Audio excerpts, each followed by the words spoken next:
வணக்கம் ஃப்ரெண்ட்ஸ், இது Theonila Pradeep kitchen. இன்றைக்கி நம்ம பார்க்க போகிற ரெசிபி வேர்க்கடலை சட்னி. இந்த வேர்க்கடலை சட்னி பண்ணுறதுக்கு நீங்கள் ஒரு பேனில் ஒரு டேபிள் ஸ்பூன் எண்ணெய் சூடு பண்ணிக்கோங்க. எண்ணெய் நல்லா காஞ்சதுக்கப்புறமா அதில் வேர்க்கடலையை சேர்த்துக்கோங்க. நான் இன்றைக்கி 1/2 கப் அளவு வேர்க்கடலை எடுத்திருக்கேன்.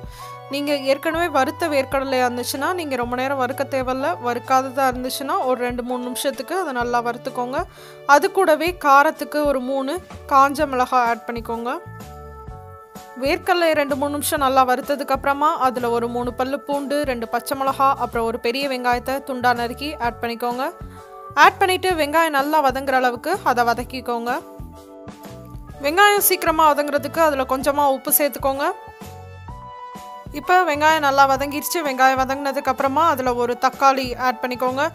கொஞ்சமாக புளிப்புக்காக புளிக்கிற தக்காளியாக இருந்தால் புளி ஆட் பண்ண தேவையில்லை. புளிக்காத தக்காளியாக இருந்துச்சுன்னா புளி ஆட் பண்ணிக்கோங்க. ஆட் பண்ணிவிட்டு தக்காளி நல்லா மசிஞ்சு பேஸ்ட் மாதிரி ஆற வரைக்கும் அதை நல்லா வதக்கிக்கோங்க. மூடி வச்சு வதக்குனிங்கன்னா சீக்கிரமாக வதங்கிடும். 2 நிமிஷத்துக்கு அப்புறமா தக்காளி நல்லா வதங்கிடுச்சு. தக்காளி வதங்கினதுக்கப்புறமா இதை நல்லா ஆற வச்சுக்கோங்க. ஆற வச்சுட்டு மிக்ஸி ஜாரில் சேர்த்து அரைச்சி எடுத்துடலாம். இந்த சட்னியை நீங்கள் அப்படியே கூட சர்வ் பண்ணலாம். அப்படி இல்லைன்னா கடுகு, உளுந்தம்பருப்பு, கருவேப்பிலை போட்டு தாளித்து கூட நீங்கள் சர்வ் பண்ணிக்கலாம். இந்த ரெசிபியை கண்டிப்பாக உங்கள் வீட்டில் ட்ரை பண்ணி பாருங்கள். ட்ரை பண்ணி பார்த்துட்டு உங்கள் கமெண்ட்ஸ் அண்ட் ஃபீட்பேக்ஸை மறக்காமல் கூட ஷேர் பண்ணிக்கோங்க. இந்த ரெசிபி உங்களுக்கு பிடிச்சிருந்துச்சுன்னா தியோனிலா பிரதீப் கிச்சனை மறக்காமல் சப்ஸ்கிரைப் பண்ணுங்கள். இன்னொரு இன்ட்ரெஸ்டிங்கான ரெசிபியோட உங்கள் எல்லாரையும் சந்திக்கிறேன்.